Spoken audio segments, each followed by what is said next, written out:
Hi, welcome to this new episode of Herald Cafe. Today we have an interesting guest, a boy from Asagao actually, and he's a baritone. Please welcome Oscar Castellino. Hi Nilankar, hi everybody. I'm very pleased to be with you all today. Great to have you here. You know, Oscar, before coming here, I was listening to King of Lahore, and that depth of voice, because I didn't understand anything about that French song that was, but I felt the story because of the voice. Okay. Great job. Yeah, because music is universal. I guess, the color yeah. of the sound, the emotion. Even if you don't understand, he's sitting in an opera for many hours, but you can kind of follow the emotion. So that's important. Yeah. So maybe that is how I would like to ask you about your work with Inner Vision Orchestra. There's a blind orchestra, and you do a lot of Konkani Carols. And how did you start going about that? Yeah, so Baluji Srivastav OBE, he's very established and sitar maestro, and he's also been awarded by the Queen the OBE title. So he founded the Inner Vision Orchestra. Okay. The focus is on blind musicians as well as Indian music. Okay. So and then there's been I joined him to do an opera in Urdu initially. Yeah. So we did an opera in Urdu called Sohini and Mahiwal. And that love story? Yes, and it's going to be revived again. We did it at the South Bank Center, Okay. 2015. And because of my Goan background, he said, why not, explore music from Goa? Because it's, again, Asian music we're talking about. True. But something maybe less explored when you think about Asian music, right? You think of Hindustani classical. So we did a concert a while ago, and there was great response from the Goan community in London. Okay. So because of that good response, we thought, he said, why not again? Right. So we had the Commonwealth Christmas concert, and they said we must include, Baluji said we must include a Konkani Carol. So we did that, and that took off. Everybody commented on it, and it was, like viral. So then we did another concert recently. Yes. We did Mandos and, with Patricia Rosario. Okay. OB, because Okay. she's a very well-established opera singer. Of course. Who is my mentor. All right. Okay. So we did this all together, and, suddenly this...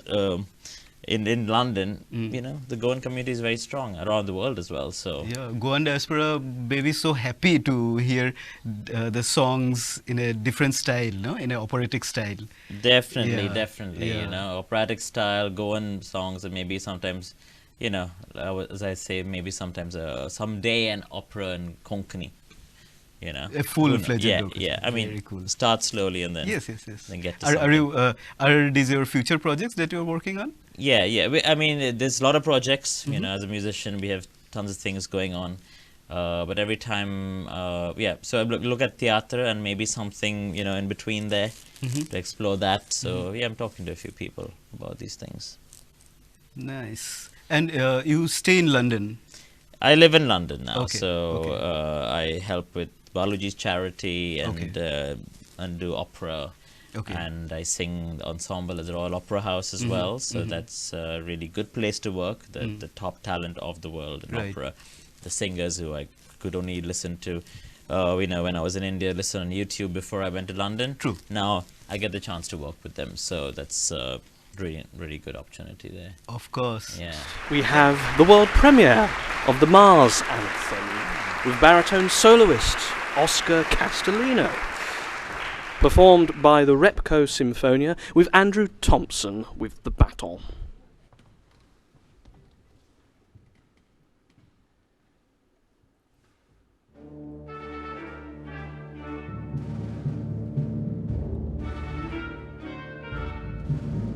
Rise to Mars, men and women, dare to dream, dare to strive. Build a home for our children, make this desert come alive. There are challenges before our eyes that nature never knew, but the power of human enterprise shall take us through and through.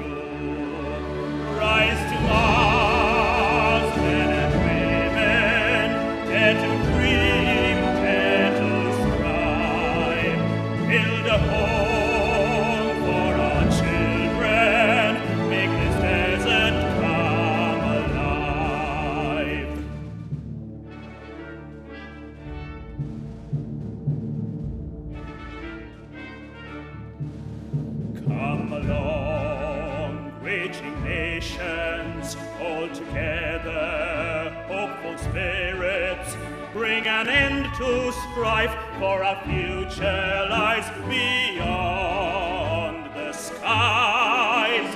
Rise to Mars, men and women, dare to dream, dare to strive, build a home for our children, make this desert come alive.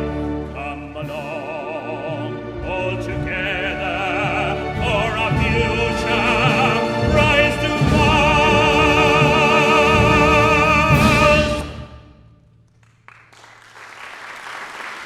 And tell us about your Bombay days and how you have started to get into opera. A little bit about is it that what is that organization called Black British Classical Yeah, Foundation. are they the ones who molded you? I just want to know. There are many how- organizations like that. The yeah. first one that was Giving Voice Society, Okay. established by Patricia Rosario. Okay. So I went in Bombay. I did a degree in physics, and I was working computer science, working in software. And in the evenings, I used to go to Stopgap's choral ensemble. It's a really good choir to develop, movement and singing together. This is in Bandra. Where is it? Wasn't but rehearsals in Bandra, but we Okay. do the performances a lot of time at NCPA and Argument Point. But Okay. but Alfred D'Souza, he all-encompassing performances. All the singers are a great opportunity to learn movement at the same time, and singing, and also projecting, because we don't have microphones. Yeah. Okay. I was just thinking about the acoustics of NCPA. It must be great to sing in there. Yeah, because Alfred gave me a chance to sing a solo for their Festival of Festive Music. Okay. Okay, and that is all the choirs come together and sing the chorus. So it's like an honor to do that. Okay. Yes, of every course. Christmas. So once I got to do that, my voice started projecting. It was there that I just started projecting my voice. And then Patricia Rosario came to look for talent for opera, and then I sang to her. So Giving Voice Society is her thing. And at the same time, I met Parvesh Java, who was the conductor at the Stuti concert Here. that I recently Yes. did Yeah. on that first workshop with Patricia Rosario. Okay. And I think the two of them encouraged me there quite a lot, because Parvesh is a pianist, musician. He's a good ear for talent, and Patricia, who's done it there. So she told me, yeah, maybe you can audition at the Royal College of Music, and that was really because I'm Yeah. not trained all those years. Yes. Whereas Yeah. singers in the UK, Yeah. abroad, they're training all those years, Of right? course, yeah. So, but the great thing about the voice is that, unlike an instrument, even if you don't train when you're young, you can still catch up. But if you're playing an instrument, that's tough, Talking about that training your voice, tell us a little bit about a training schedule. Do it like how Indian classical musicians does rayas in the morning, or what is your training schedule? How do you train yourself? Yeah, so I would say like an opera singer is like an athlete. Okay. Okay, so it's a voice athlete. Okay, and you use your whole body. So you have to take care of your breathing, your whole body. You involve your whole body. Right. Right, so things like smoking and something are kind of things you definitely should avoid. And of course, you have to do your whatever you need to achieve. Like you have a performance coming up. So the performance we had here, Stuti Ensemble, was a lot of quick movement runs. Okay. There's a lot in Indian classical music as well. Yes. So I had for a month to do a lot of exercises like that, to work on breath control, to be able to have this fast moving. Then sometimes you need like maybe a bigger sound, if you're doing something like Verdi opera or something. So then you have to, like I do in the chorus at the Royal Opera House. So that's a different skill. Okay. Depending on what you're doing, you have to work on runs, and and even just like the musicians, like the Stuti. Yeah. Those guys are orchestra. really cool. They're very nice. Yeah. And playing the song that they played with me here was really demanding. And we have the first violin, Ashvita. And she was just outstanding, and because of her it was possible to do this piece. And I was thrilled when I came and heard the sound of sound of the orchestra Yeah. and the chorus, of course. Yes. But credit to Parvesh because He got everybody together and I tell you, like together, yeah. they sound like because okay, there's individual singers, right? You can have Sure, great singers, Yes. 1, 2, 3 great singers, and then put five of them together, but the sound won't be there. But when they're together, they sound better than like the addition of everybody.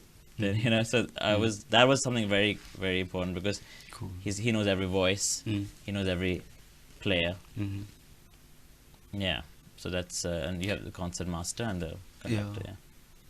And are you doing some more programs in India now before you go back to London? Yeah, so my initial trip was because of the Bombay Chamber Orchestra.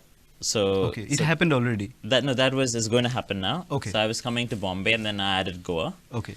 Luckily, they had a concert at the same time, which I could Right. participate in. So Bombay Chamber Orchestra, they're doing an opera concert, mainly opera. So I'm doing, Rossini, the Figaro, the song. Okay. Yeah, we're doing that on the 18th of March at the Sophia Baba Auditorium in Bombay. And then we're also doing, on the 12th of March, I'm doing a concert, oratorio, it's called. Okay. With, Like you will just speak? yeah, so what we did, Handel's Messiah, is an Yes. oratorio. Okay. So it's not opera. Okay. Because it's projection and everything, but we're not acting. Okay. But in oratorio, so the same thing. It's called The 7 Last Words of Christ. Okay. And we're doing it with the Newman Choir at St. Peter's, Bandra on the 12th. I think 7:45 is the time. Yeah. Nice.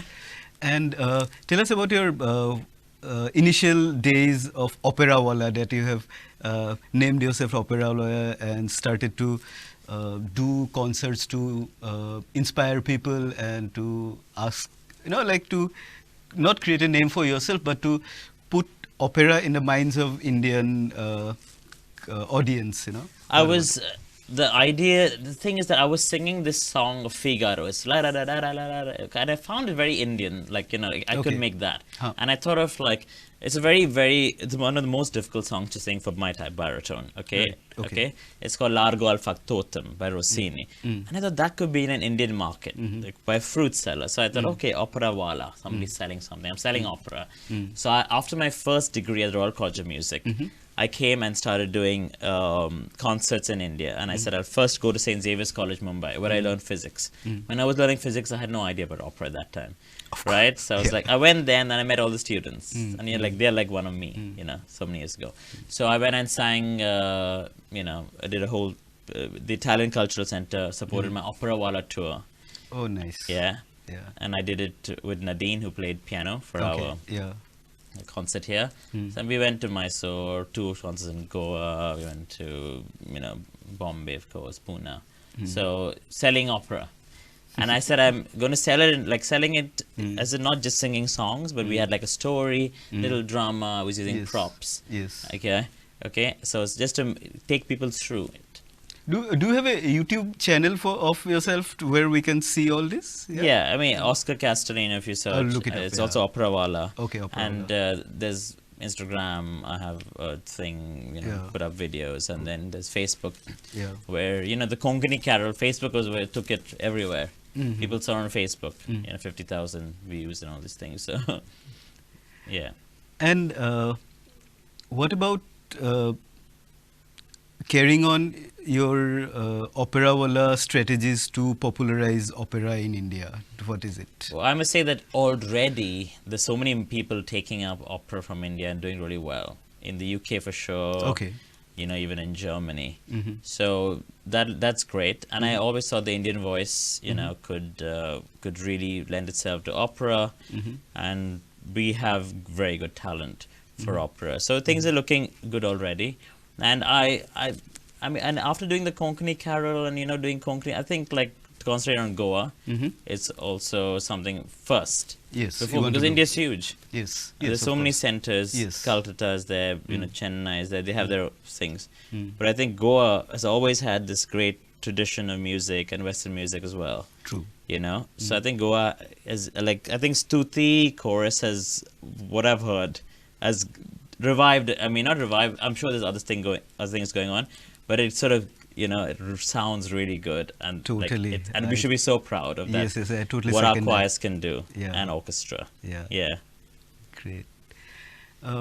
And tell us about a message to the aspiring singers who, like you, you had a musical background, like your dad, you were born and brought up in Missouri, then Yeah. and you were always into sing in choirs and stuff, Yeah. like you had a understanding, Yes, yes. like I'm sure there are a lot of people who are in a similar shoes, like, and how Yeah. how will you The thing is that, like, for Yeah. me, my parents could sing, but they were not trained in Western classical music. Okay. There was always like I didn't read music. I don't read it so well even now. Mhm.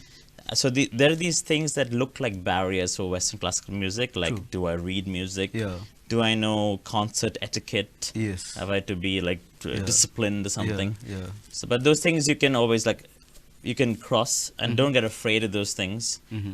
And you can always bring yourself, your voice. Mhm. Think you're adding something. You have something to contribute to whatever you want to do, Mm. right? If you feel that you're an outsider, Mhm.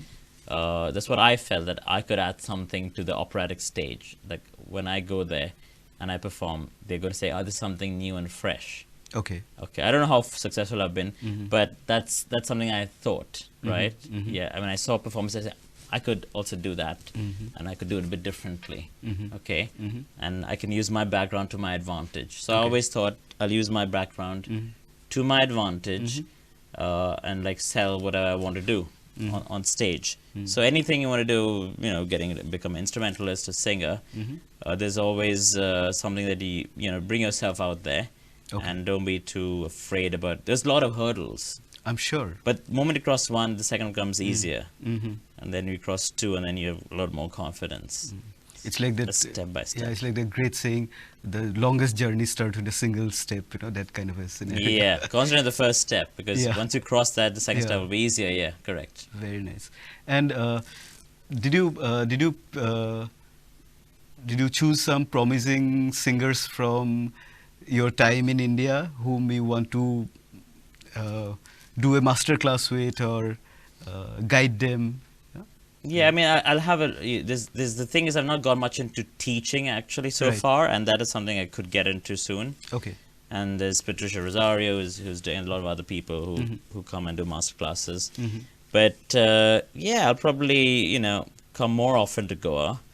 And I've heard there I've not like gone around hearing individual singers so far, but I've heard there is talent. So by Patricia and Parvesh. And the Monte Music Festival is Yeah. very good. Yeah. So it's incredible. The way I've seen people come to Europe and the UK, the Yes. Indian singers, and how much they've improved and worked hard. That gives me a lot of confidence that anybody Great. you listen to, that person, Yeah. some little bit you listen to, if they have the discipline to work hard, they can really shine. So that's I've seen people transform, which beyond expectation. You have transformed yourself from that opera walla and starting from singing in a choir to doing a what? Mars anthem. Yeah. That is a cool thing. Tell us about that. Yeah. So the thing is that as I said, I did a degree in physics. Uh-huh. So I was always fascinated, by space. Also, when I was growing up, I've told people in Missouri, I was in school there. I could see the dark sky, completely pitch black sky. Anyway, Okay. so I wanted to bring everything together. I was very inspired by humans, aspiring to greater goals, like space travel. So therefore, Flash Gordon. yeah. So I got in touch with the Mars Society, but I wanted to do physics angle or computer science or something. I'd done Okay, that. okay. But I also mentioned I'm a musician. So they said, why not work on music for Mars? So I worked with Robert Zubrin, who's a leading scientist, Yes. space scientist, engineer, space engineer. So we worked together. And a composer called James Welland from the UK. He did the orchestral parts. Right. And we got the Mars Anthem, and I was flown to California with James, and we performed it there. And then we did also in Wales with an orchestra, the Royal Welsh College of Music. So, Yeah, so that was quite a... And we're still working on new things we've done a second song after that for Mars called Halfway to Mars. Okay. Because I think things are really picking up, so we're halfway there. And we're doing a new project at the moment that we'll release soon for Mars, an opera, yeah.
You are singing, doing your opera singing in such great events like that Royal, no, of course not Royal Albert Hall. What I was thinking about is that Queen's anniversary. Yeah, so yeah. What was that? Singing in the rain and At the stuff. Jubilee, yeah. But we had the recent Jubilee, but not that one. But 10 years ago. Okay, that was the 10 years previous ago. Jubilee. Yeah.